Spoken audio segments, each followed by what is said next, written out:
This is Guardian Radio, your station for up-to-the-minute news, intelligent, interactive, and engaging conversation. 96.9 FM. The views and opinions of the hosts and guests are their own and do not necessarily reflect the position of the management and staff of Guardian Network.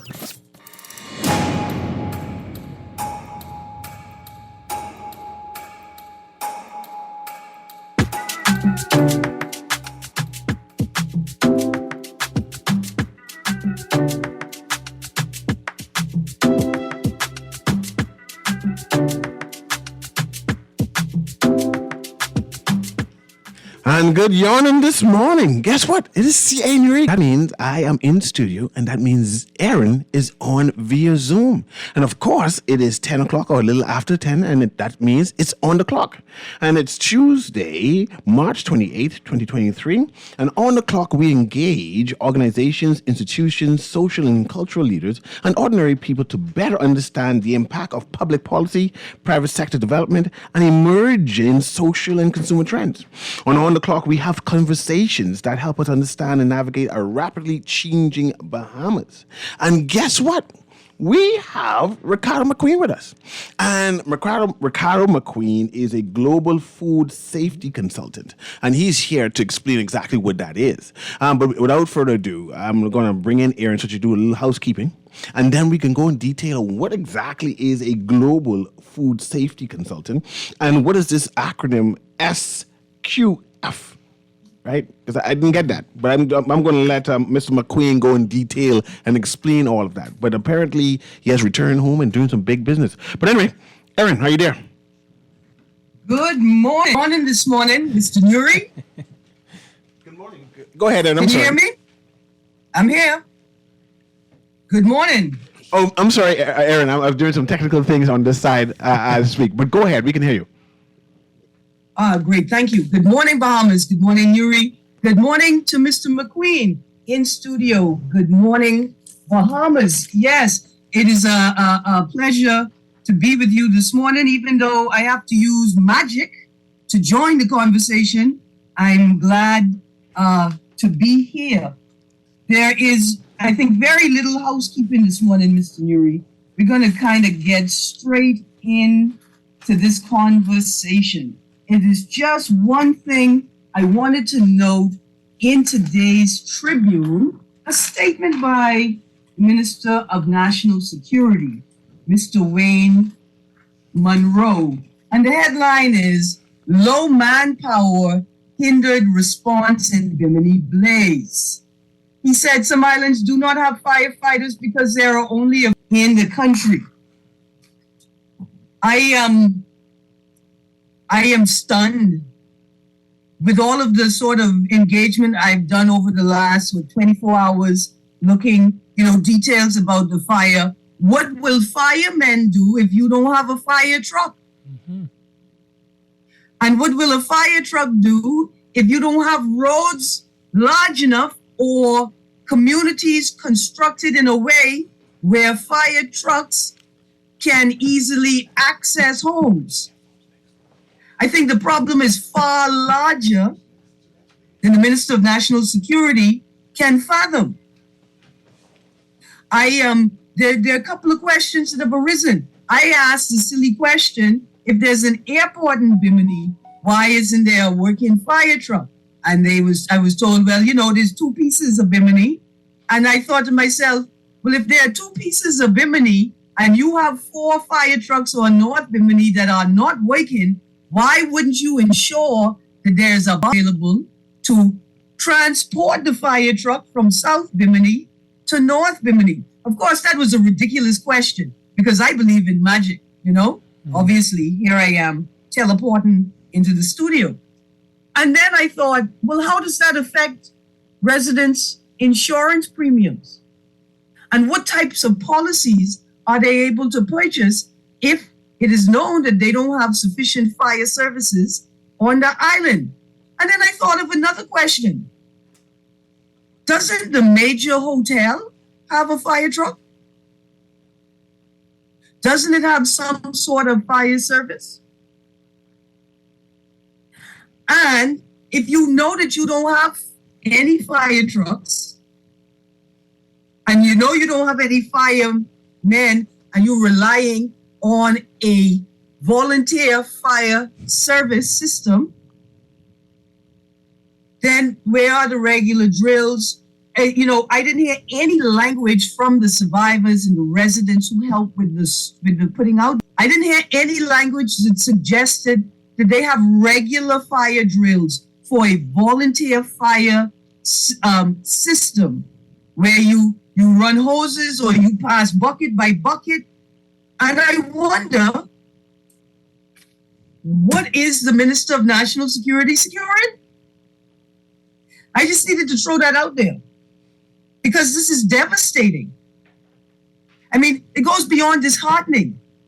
It's devastating that with all of the resources available to us in this country, we're allowing children to grow up in a culture and in an environment where, well, if your thing's burning down, your thing's burning down. There ain't nothing we could do about it. It just doesn't make sense, Bahamas. So, Erin, I just needed to bring it to the fore, Mr. Newry, quickly. Let's get back into our conversation with Mr. McQueen. Good morning, Mr. McQueen. Good morning. How are you? I am good, thank you. Very good, thank you. It's a pleasure to host this little conversation we're about to have. I am a agribusiness consultant, and I am constantly concerned about all things food and food production. And with the growing demands for a focus on eating local, I know that we have a lot of work to do in creating a country or an environment where people can rely on good quality local produce, but not just buying an apple or a mango here or there, but being able to comprise to make a meal, a week of meals with a large percentage of locally grown food. And so I'm excited to have this conversation this morning. And I know we had a brief introduction, but please introduce yourself for the wide audience. So my name is Ricardo McQueen. I'm a native of Freeport, Grand Bahama. My company is called Food and Environmental Safety Partners. Have an office in the U.S. and now trying to do something with my own country, my own people. As far as food is concerned, one of the things I shared with quite a number of persons just recently is some years ago, Erin, I was auditing people, but for the past couple of years now, there are sections and facilities that are just robots. I'm now auditing robots, so it's moving and it's moving very fast, and the Bahamas has to come and make sure that they can keep up and produce standards that are cutting edge. Food has blossom us into sectors of different categories. For example, if you some time ago there would just be like a generalist doctor, and that doctor became so inundated till we have to specialize. Well, that's what is happening to food. So I'm happy to be here, and I'm always excited to share with my Bahamian public. Erin, forgive me, Erin. I see Mr. McQueen mentions food standards, and that intrigued me to Jack, right? Mm-hmm. I know. Going to the food store, because I now shop, right? The wife said, you go, COVID.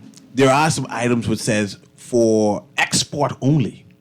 And I want to know, when you say food standards and your company deals with it, and I am concerned about these food, but I say, man, I'm not sure if I should be eating these for export only. Mm-hmm. And how come this carrot look bigger than a regular carrot supposed to be? Like, what do they put inside this?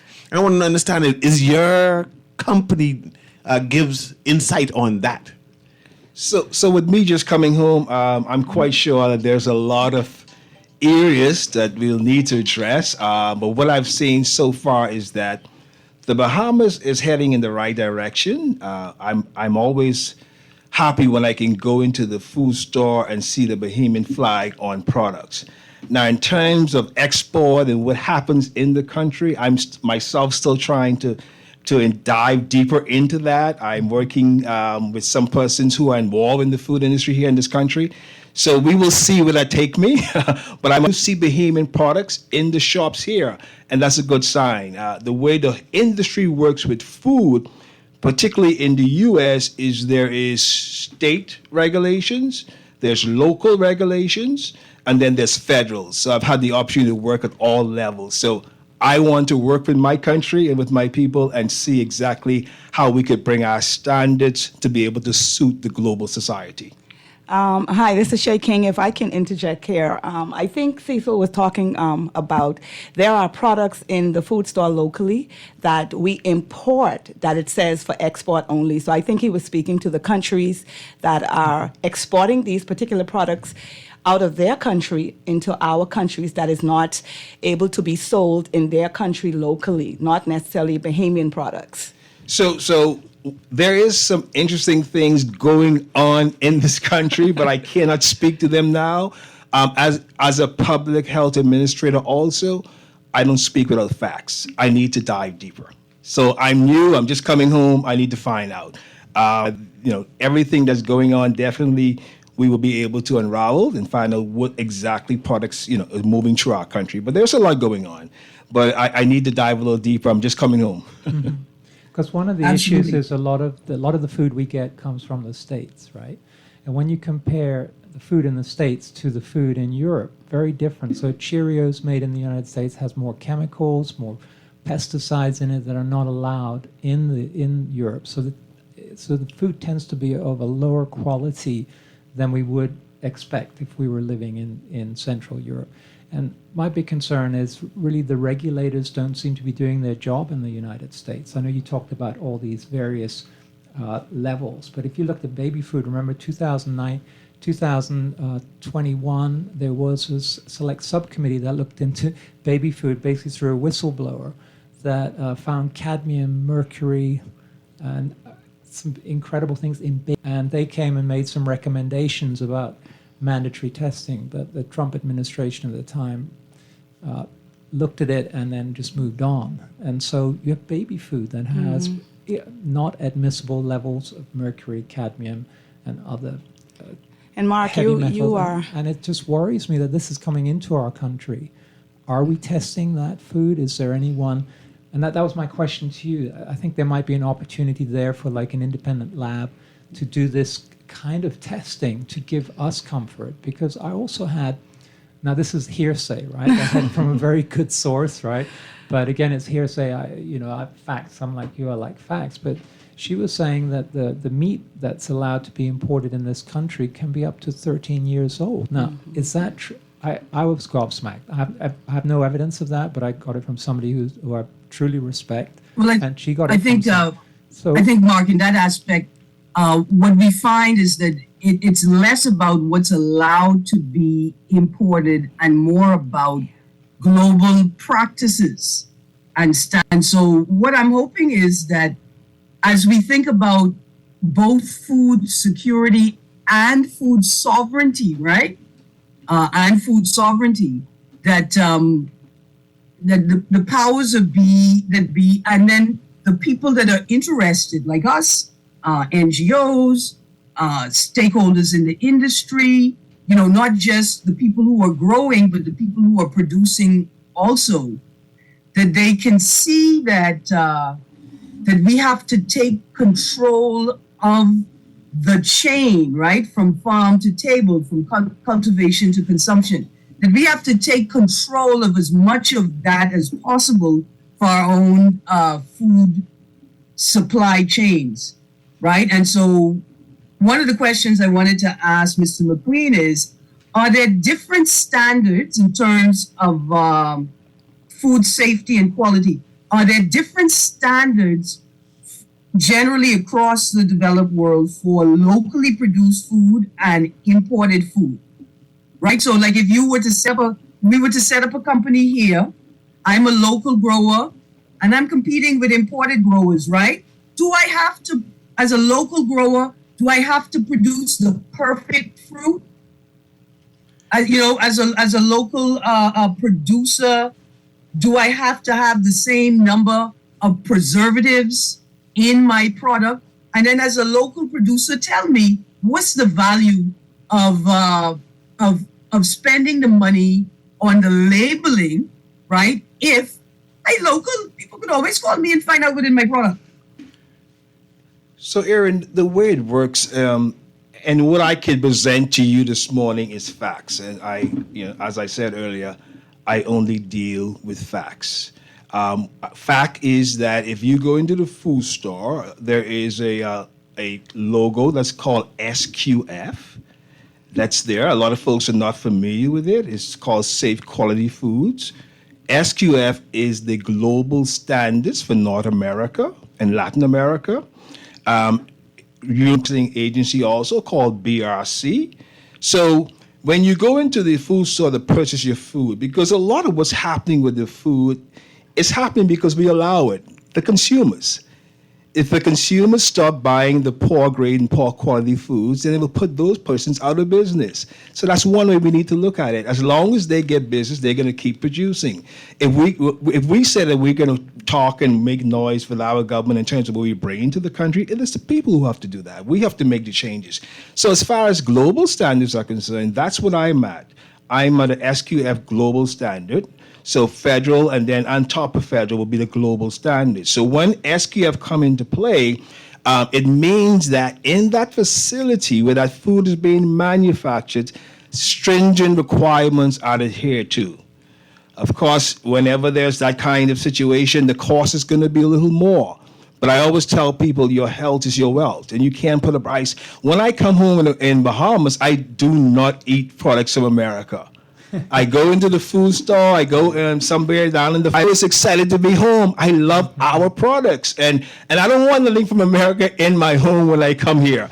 I look for our products. Local is always better, and the transition of food from its beginning place to when it gets to this country, all of these things can affect the quality. And can introduce certain hazards into the food. So you can look at how far food come to get here. And because of globalization, the whole world is opening up. But you got to know, you got to educate yourself. SQF is on the label. Now, there are some foods that don't have the SQF standards on it. That doesn't mean that the facility is not SQF standard. And the food manufacturing requirement is that if you want to have the logo on your brand, then it's up to you. SQF is safe quality foods. If you have a food that's coming from America that's from a USDA facility, that means that a USDA inspector is in that facility, has an office there, has a car spot there, and is inspecting that food before it leaves the facility. All I know is what is facts. A lot of things is going on with food, but we have to be intelligent consumers. We have to do the work ourselves. One of the things that I've learned over the years, even in having a degree in public health, is that you got to realize that you have to be able to take your health into your own hands. And what I mean when I say that, you have to educate yourself. You got to look and read and search out for information that's going to make sure that you are protecting you and your family. Now, what the government do? Okay, and I'm not sure what exactly is happening in this country. I'm just home. I'm just now engaging myself into some of the issues here in the Bahamas, but I'm ready to take it on at full force as much as I can help and work with my government and my people. I'm here, but I only deal with facts. I know facts are that SQF is safe quality food. That particular facility is going to rigid and really strict compliance. And Erin, I'll interject here again. And I want to understand, Mr. McQueen, how does your company, Food Environmental Safe, benefit the consumers here? I want to basically walk me through and say, okay, I see it now. I see it. I am on board with it. So just do that. Walk me through that. So food and environmental safety, we can help individuals who's in the food industry from the farmer straight up to the biggest manufacturing facility that we have in this country. And what I've seen here is that we talked a little bit about this on another show that I was on. It talked about individuals who, making food at home and selling it in the public, and that's their bread and butter. That's how they make a living. And one of the things I would say to those individuals is that come into our establishment and let's just start with getting your nutritional levels done. Okay, so you'll be doing nutritional levels. Yes, Okay. ingredient statement. I talked a little bit about Florida just passed a cottage food law where folks who bake goods like mama's pies and breads, we didn't want to, shut those businesses down. We want to work with them. So what Florida did is they came up with a cottage food law where they to sell those products. But as long as they put a label on it with the ingredients and the product is named, why baked goods? The risk is very low. And Erin, when you talk about food, the way we manufacture food in the global aspect is that it's all based on risk. There's low, medium, and high risk. And that's how we are able to assess exactly what type of requirements are going to adhere to in those facilities. Low risk will be something like a bakery. Bakery is low risk. Why? Because those products go through extreme heat, and that tends to kill a lot of the bacterial content. So we got to look at the risks. And I always tell folks, for example, food is left out.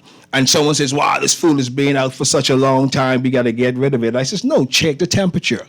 You never look at the time without the temperature. You got to check the temperature of the food. How long has it been sitting there? The law says if it's been sitting in the wrong environment for more than 4 hours, you must discard. But if it's been an hour or two, you just reintroduce it into a suitable environment. So I think education is going to play a key component with our Bahamian populace. We got to educate them because we're talking a lot of stuff, but it's not scientifically proven and it's not factual scientifically. So that's what I want to do with food, health, and environmental safety. Let's start to educate. Let's start to get these folks who are selling these products come in. Let's do a nutritional. Let me do a testing on your product. Let's get the labels on the product. It's a start.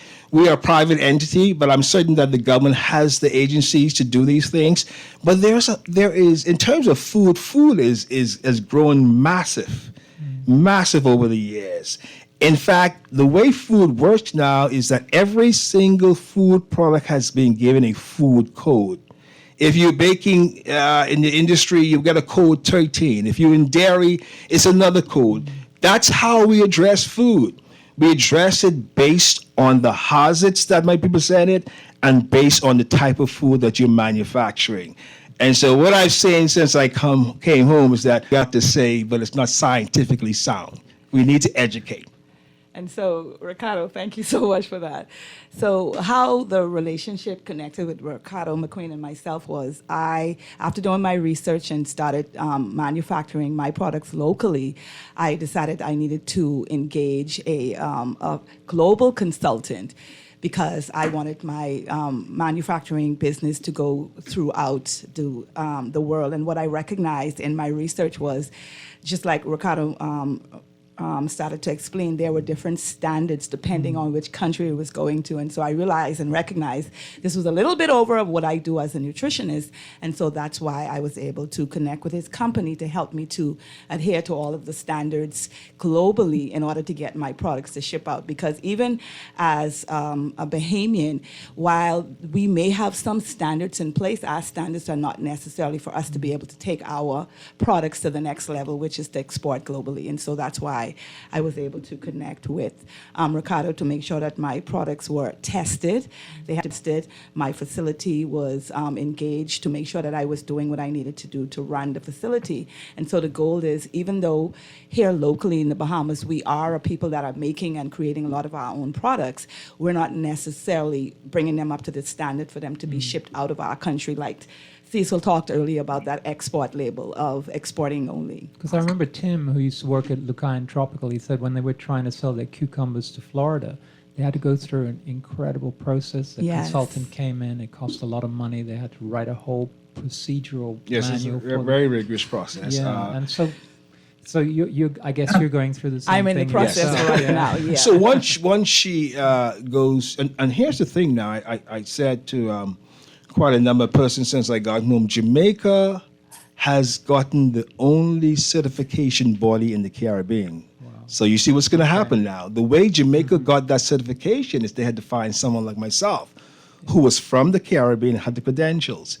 Now, they went through a rigorous process. So who is the certification body? The certification body is the individual auditor to your facility. And once you pass that inspection, then that certification body holds your license. If there's Now, anything, Mr. McQueen, anything that, sorry? I want to say, thank you for that. This is definitely one of the missing components in our local production space. But I'm going to be a little selfish right now because I really appreciate the journey that Shay King is on in terms of making her products exportable, right? I'm very focused on the local side of it, not to take away from anything on, the exporting side. I'm sure we got calls right now with people, they want to know that. I just want to ask you quickly, do you provide certified organic certification? So the organic certification works like this. Once an individual reach out to my company and said they would like to be organically certified, there's a next body, a different set of certification. So that's how the food whole industry is set up. There's different particular elements, different particular requirements. And so once you reach out to us, we can get you organically certified through another company that we partner with in America. So another question. Go ahead. For the average Bahamian farmer, medium, small to medium scale and on the global level, is organic certification worth it? Well, the one thing with organic certification is that the product costs. So you definitely have to run the numbers. There has to be a need for it because you pay a little more for organic food. So if anyone's wanting to become organically certified, I would ask them to make sure that they run the numbers and do their due diligence, make sure that the numbers make sense to them. So if you're going to sell organic food in the Bahamas, what kind of volume are you going to get? So your question is going to be, how do I get that organic product to the world? And that's where we come in. So we will take you through all of the requirements. SQF go everywhere in the world. So that's the highest standards, you see? So the whole thing is based on the monetary means which the consumer or the production persons are going to make from something such as this. I don't know necessarily we have a strong market for it. It seems like it's just one area of the island from what I've seen. But, it makes sense to the businessman if it's going to make sense to his bottom dollar. It looks like we have a telephone call here, so I'm going to try and get that if I'm lucky. Hello, call. Can you hear me? Hello? Go ahead. Turn down your radio for me. I'm sorry. Yeah, according to this document Weiss, along with your panel, Erin, and of course, Newey. Good morning, Greene. We need justice, Yes, sir. law, and order in this country. Now, my question is, right? First, I want to ask you, organic stuff entails fertilizers, and also what I want to say is that I understood that using human remains, when I say remains, they dead people, right? They turn that into fertilizer for plants, for food. Now, give me some information on that, and would you call that organically grown? Okay? So okay, Bremen. You understand the question? Okay, thanks very much, Raymond. I appreciate it. We can have them respond right now. So Raymond, I cannot speak to that. I have no information on that. The way that a facility becomes organically certified is there are particular bodies, and once we connect you with them, they're going to send their auditor in, and they're going to grant that license.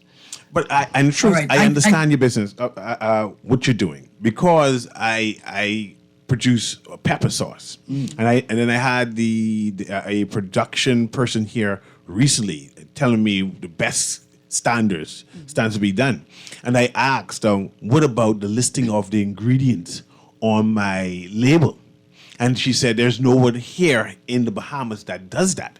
And it seems as if you're coming home now to be able to to fulfill this gap. Yes. And so now I'm understanding what it is that you'll be doing. Because I have a friend now who's selling her pepper sauce to the cruise ships. And she had to send abroad to get her pepper sauce analyzed to say how much this inside it, what all the sodium's inside it, what all the allergies and whatever it is. That's exactly what we do. So that's why I'm trying to understand. It seems that you now fill in a niche that. And one thing is that there's a software for that, but the software must be registered with the FDA. So a lot of folks are doing this stuff at home. But the software itself has to be registered with the FDA. So, Mr. McQueen, Erin? is that only for sale in the U.S.? That the software has to be registered with the FDA? Well, who are going to be your regulators? You say if you're selling your product globally, then you have to comply with the U.S. global standards. And the global standards that we introduce is not just U.S., it's the entire North and South America. You see? So once you say that you want it, but the way it works in the food industry now, I can't take your house kitchen to global standards. But what I can come in and do is to start to work with you to get what we call good manufacturing practice. Let's just start with GMP. All right, let's get some good food procedures written up, some proper SOPs. Let's start somewhere. And you will watch and see that when you start to sensitize the public that you're following some kind of stringent guidelines, you probably can get that bottom line to more money, and then you can go to the next level. It's a gradual process. So what we can offer to persons here in the Bahamas, first of all, let's deal with the individuals who are selling these products without a label on it. Yes. Find our office. Let's just start there. Those who need to get nutritional values on their product, get their name, get the testing done. Okay. We have a commitment and a relationship with Diabel Labs. Diabel Labs is one of the leading food testing labs in Florida. And Diabel Lab has the relationship with the U.S. Customs, that we can send the foods, because the U.S. Customs is not going to allow you to send your products out of this country, say you're trying to get them tests on your own. You have to go through the proper protocol. So Diabel Labs, who we work with, they have the permission from the U.S. government to be able to import your products strictly to their lab, and they test it. So it's a step process. And I always tell Bahamians, instead of just complaining and talking about it, let's just get started with something. Let's take baby steps until we get to where we need to be.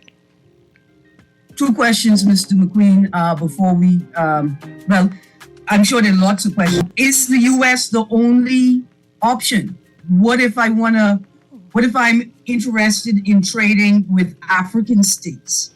What if I'm interested in... Or the Caribbean. Well, and I guess it's a question attached to a European food standard versus an American food standard. So the European... Are there options? I want to interject here because the music is playing, Erin, and I want him to answer this, right? Because I want to know if it's only U.S. based or can it go to Europe. Yeah. I want to give him the full time without the break cutting in. So let's go on this quick commercial break, then come back and he will have Mr. McQueen start off with that in terms of is it just U.S. based, this market, or is it world based, or can we export to Africa and South America and Europe in general? So we'll be right back. This is On the Clock with Erin Greene. Of course, this is C.A. Nuri. I'm in the studio while Erin is via Zoom, and we will be right back after this brief message.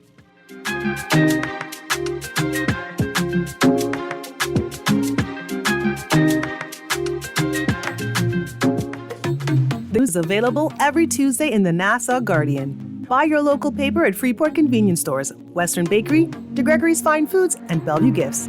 Want to reach your Grand Bahama customers? Then call Barefoot Marketing at 827-4578 or message them for ad rates via their Facebook page. Advertising opportunities now include classified ads too. Keep up with all the latest Grand Bahama news in the Nassau Guardian newspaper every Tuesday. Love the show? Want to give your support? Become a sponsor today. Call 302-2300 for our rates and packages. That's 302-2300. Become a sponsor on Guardian Radio 96.9 FM. Fresh news, smart talk, all day. The new Guardian Radio app is here. Listen live to all our Guardian Radio shows and live video stream select programs in our studio. Get information about Guardian Radio shows and our hosts. Send messages, including text, email, and even call. All from our amazing new Guardian Radio app. Download it free today in your app device or Play Store for your Android device. The all-new and improved Guardian Radio app. This is Guardian Radio 96.9 FM. Fresh news, smart talk, all day.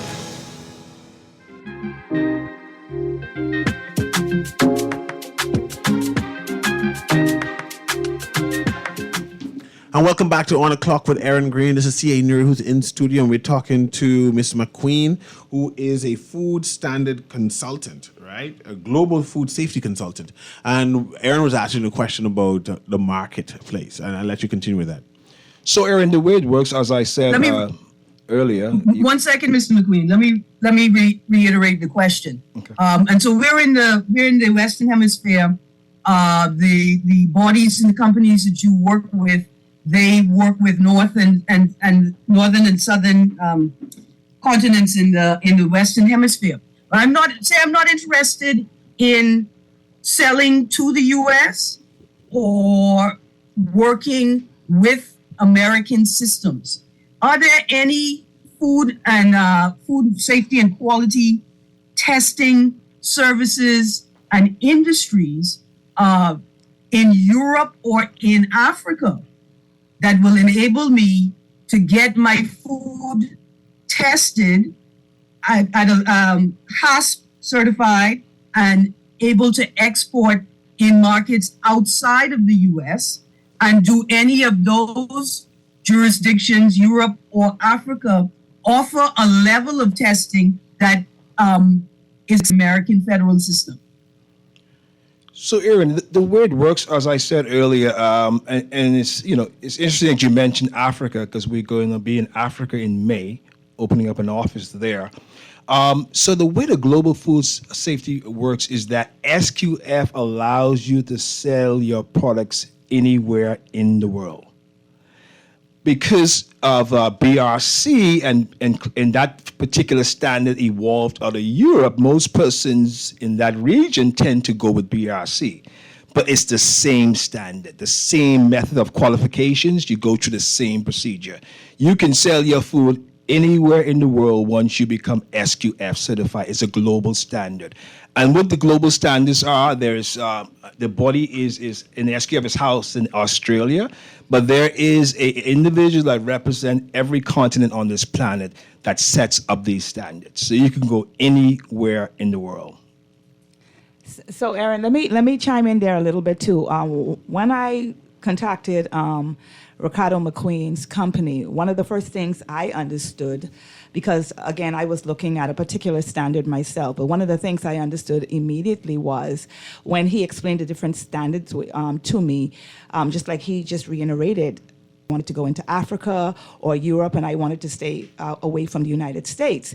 The global standard would give you that opportunity to go globally. And so if you had decided later on you wanted to go into America, you were still adhering to the same standard. And addition to that, because I had started manufacturing topical products as well as edible products, I also recognized too, because I myself were using some wild harvested ingredients. Most all of my products are made from sea moss, which I harvest locally and I harvest throughout the Caribbean. So for me, I needed to also make sure that when my products went out for testing, there was no type of bacteria or microbes like McQueen referred to. And so when I sent off my products, I think it was Brayman that called earlier and he was asking about organic. And so if you are saying that your product is organic, and organic simply means it is grown without herbicides or any pesticides, and so these are what the testing facilities are looking for to be able to say this is not in your product. And so a part of getting your product locally is testing as well, sending off your products to be tested. Also to have the GMP, which is the beginning standard here, especially because a lot of us, including myself, we work from home. And so in addition to getting that initial standard. When you do have a facility, then you can up your standard to another level, because now you have a facility where you are manufacturing and shipping throughout the world. The thing is here, being a daughter of the soil, I think it's important that we understand that we are making our products for the local consumption of the Bahamas, but we know the numbers. The numbers, what we have, 500,000 people, and so we can only take our products to a certain level. And so I think it's important for us to start somewhere, but if we want to go globally, and that includes the United States, I think we need to start to look at these standards and adhere to them, and connect ourselves with the companies that can help us get to it, because it is. And however, if you do a lot of this stuff on your own and you're not connected to the right companies that can help you go globally, a lot of your work could be done in vain. And I can definitely attest to that in the beginning. I want to say something also, Erin. The interesting thing that's happening is that Jamaica has the certification body.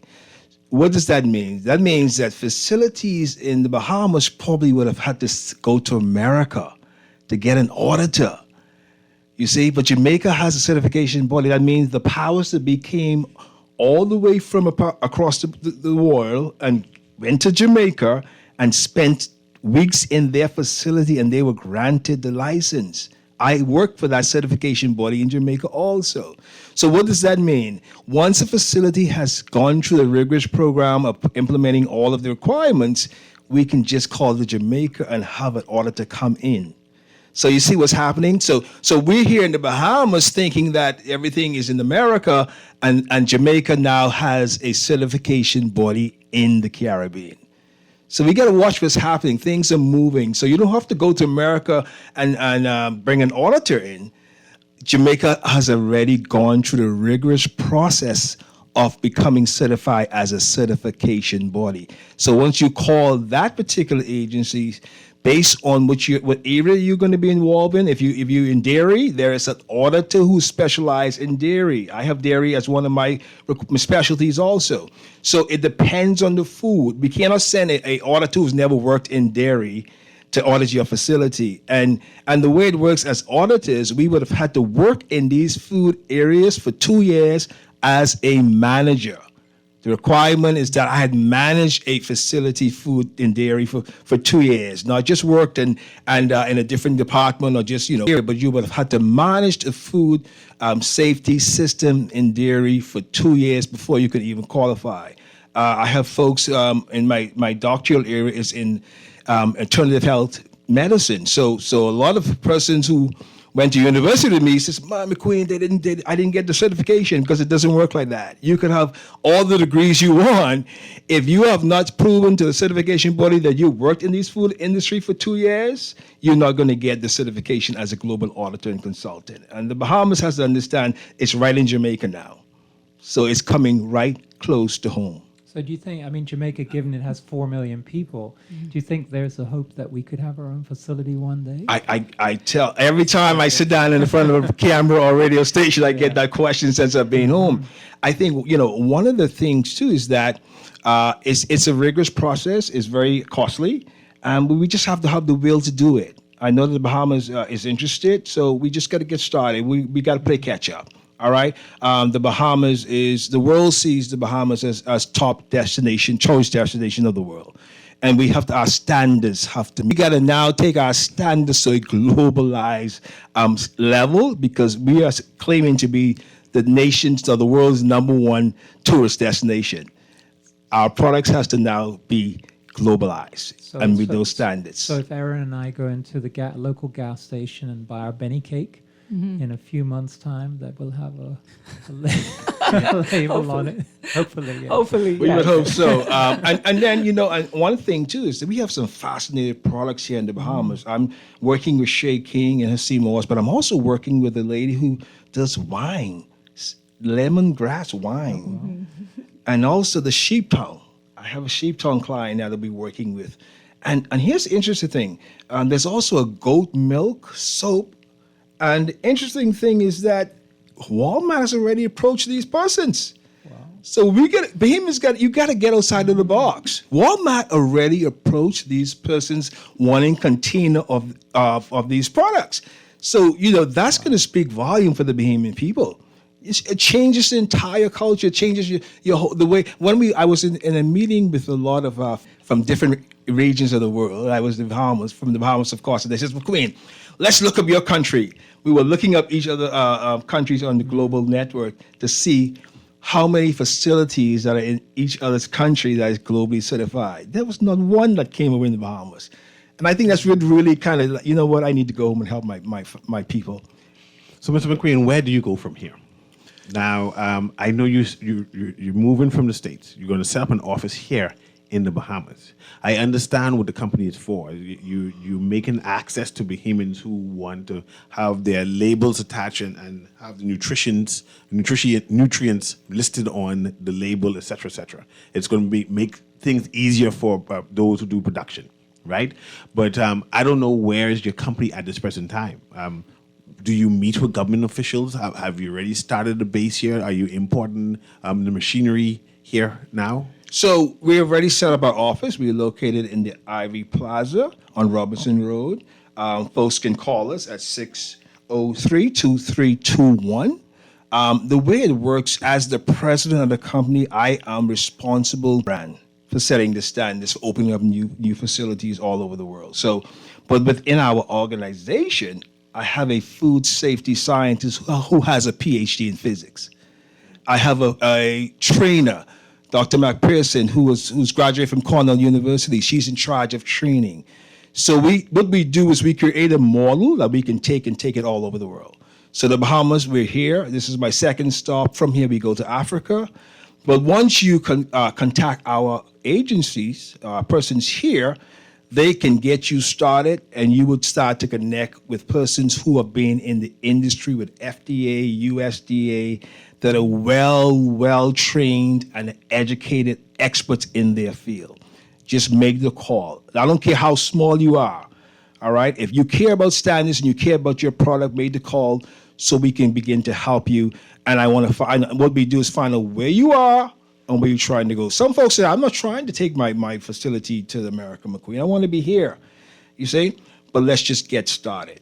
We're here and we're open and we're ready for business. So you do exactly what it says on your resume or on your business card. You're a consultant. Yes. And you give details on the next step. Absolutely. To go. Yeah. So when you decide that, hey, McQueen, we want to take our food processing center to the next level, we want to go globally. Once you come and make that contact, then I turn you over to Dr. Shakib, who is a PhD in physics, as I said. He's going to tell you from start to finish what you need to do to get to where you need to go. Man, that's good. Good. But let me, as we wrap up, right, let me get the details again on where you're located, the phone numbers again, proper name again of the company, so people be aware. So the company is called Food and Environment Safety Partners. And let me talk a little bit about that before we go further, because the Enviro comes in as another Bahamian. We're right out of time. I'm so sorry. We're right out of time. 603 and I'm a bit jealous. 21. Just reach us at that number. I didn't even get to ask you about auditing robots. Oh, it's Area. If that's what you said, Yes. and what does that mean? Good day. 1 second. What does that mean for small island developing state producers? Is it even worth it to get into this business? How can a small facility in the Bahamas compete with a facility that's being operated wholly or in part by artificial intelligence and robots? The uniqueness of our product, Erin, and because France, how I got home too, France sent me here to check a lobster company in Grand Key, France. France is crazy over the lobster that comes from the Bahamas. We're going to advance because of the uniqueness of our product.